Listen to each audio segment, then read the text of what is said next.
Salut amis madrilènes, on part aujourd'hui pour une petite vidéo très courte avec quelques informations sur le match demain évidemment face au Rayo Vallecano, des informations sur les présences hier à l'entraînement, ce que l'on peut évidemment en déduire, est-ce qu'il y aura des absents demain, on aura quelques informations aussi sur le mercato, des pistes côté de la défense notamment, quel sera l'avenir de certains joueurs côté madrilène, est-ce qu'il y aura des retours, l'avenir aussi de Marco Asensio qui sera en question.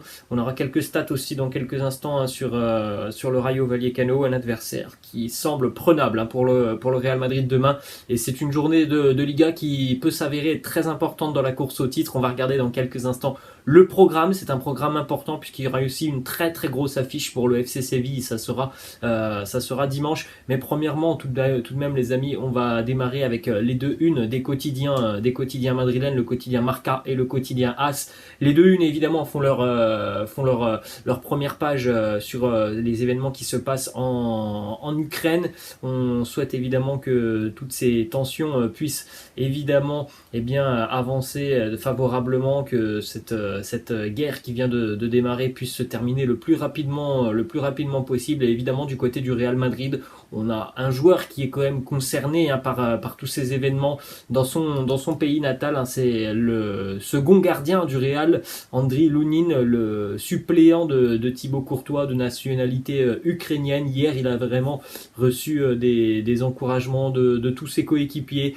Il a reçu aussi des mots de son président Florentino Pérez, qui lui a tout simplement annoncé que le Real Madrid se tenait prêt à toutes ces demandes. Le Real Madrid se tenait prêt aussi à aider aux besoins sa famille. Donc voilà, c'était évidemment des moments difficiles pour Andriy Lunin, mais il a été très heureux évidemment d'avoir le soutien de tous ses coéquipiers autour de lui. On va poursuivre donc les amis avec le programme de cette 26e journée de Liga demain.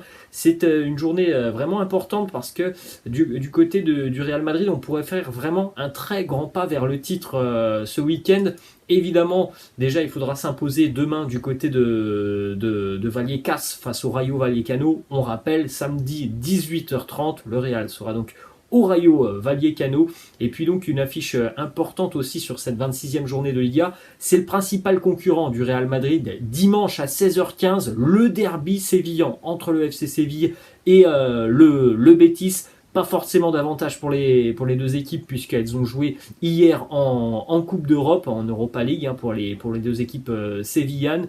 Mais évidemment que si le Real parvient à faire un très bon résultat demain du côté de Vallecano, on espère 3 points, le Real prendrait 9 points d'avance sur le FC Séville. Et là, c'est vrai que si les Sévillans ne font pas une bonne opération face à leurs voisins dimanche, ça commencerait vraiment à sentir très très bon avec peut-être potentiellement un matelas de 7 ou 9 points d'avance pour le Real sur le FC Séville. Alors après évidemment tout ça ce ne sont que des spéculations. On va regarder dans quelques instants des classements qui nous montrent que ça sera difficile évidemment aussi pour le Betis du côté de Séville. Mais on jette quand même tout de même un coup d'œil sur les autres affiches de cette journée de Liga. L'Atlético qui reçoit le Celta Vigo, Villarreal qui reçoit l'Espagnol, Barcelone, la Real Sociedad face à Osasuna, le Barça face à l'Athletic Bilbao.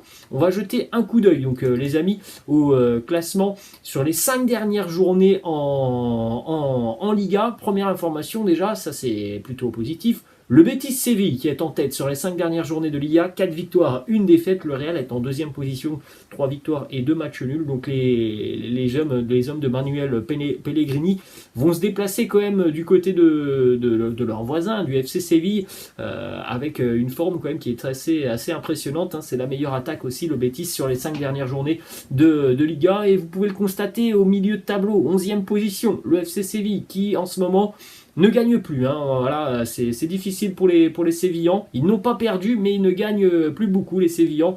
Sur les 5 dernières journées de championnat, c'est 1 victoire et 4 nuls pour le FC Séville. Donc c'est peut-être le bon moment pour le Betis pour aller réaliser un gros coup chez son voisin ce week-end et pour évidemment aussi peut-être donner un petit coup de pouce à la course au titre du Real Madrid.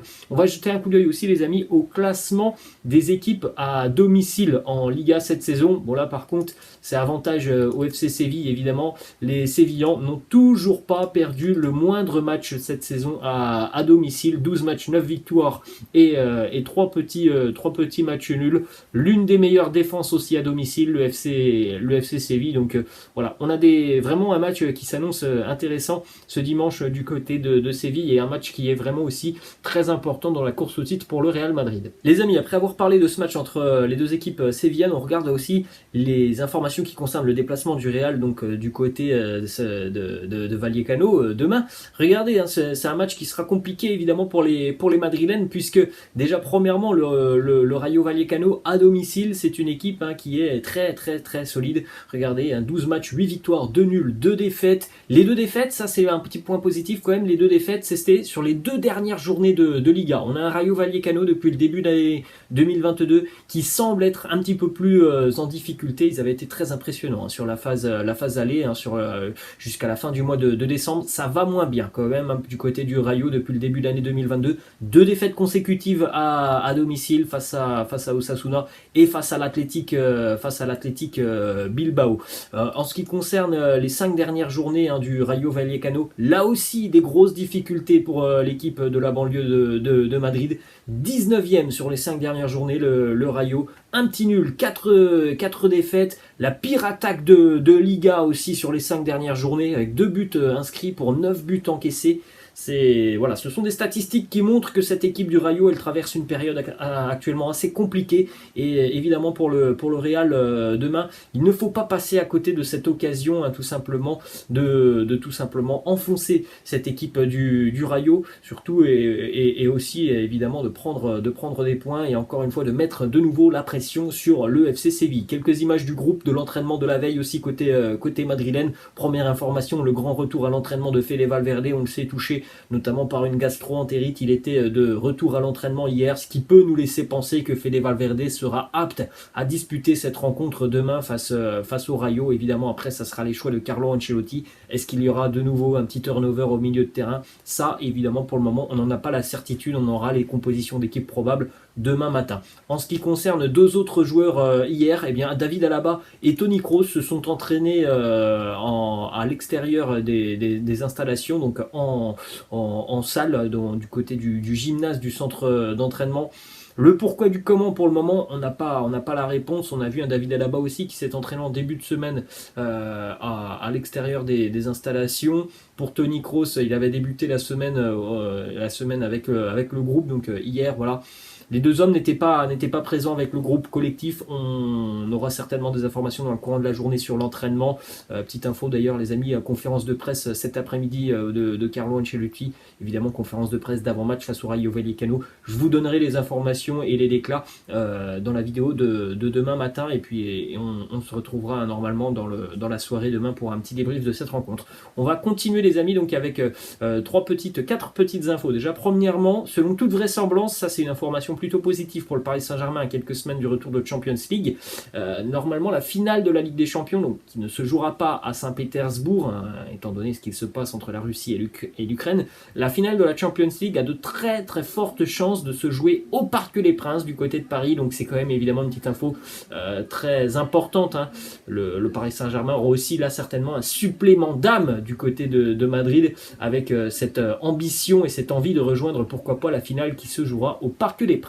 Et on va terminer donc les amis avec 3 informations qui concernent l'avenir de certains joueurs côté madrilène. Premièrement, une déclaration d'Alvaro Odriozola qui est prêté pour le moment, on le rappelle, du côté de la Serie A avec la Fiorentina. Alvaro Odriozola voit son avenir du côté de Madrid. Il nous dit tout simplement: mon contrat dit que je retourne au club en fin de saison. Point final pour Alvaro Odriozola, qui pour le moment n'envisage absolument pas de continuer du côté de l'Italie, et surtout pour le moment il n'envisage pas de demander au Real Madrid autre chose que de lui laisser sa chance avec Carlo Ancelotti.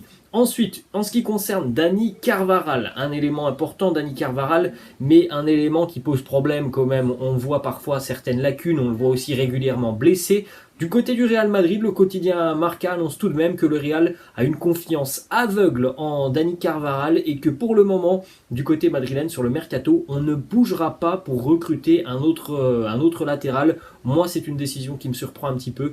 J'ai du mal avec les performances de Dani Carvajal et son manque de régularité. Et en plus de ça, on rajoute à tout ça un joueur qui est quand même assez régulièrement blessé. Je trouve que ça fait beaucoup et qu'il faudrait une autre option côté madrilène. Et on va terminer donc avec une info qui concerne Marco Asensio.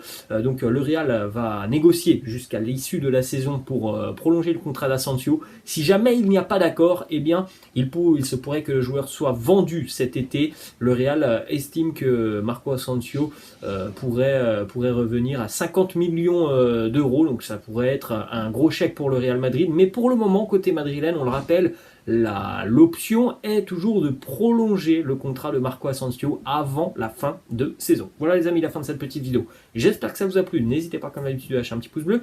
N'hésitez pas non plus à vous abonner à la chaîne. Je vous laisse et je vous dis à demain. Ciao.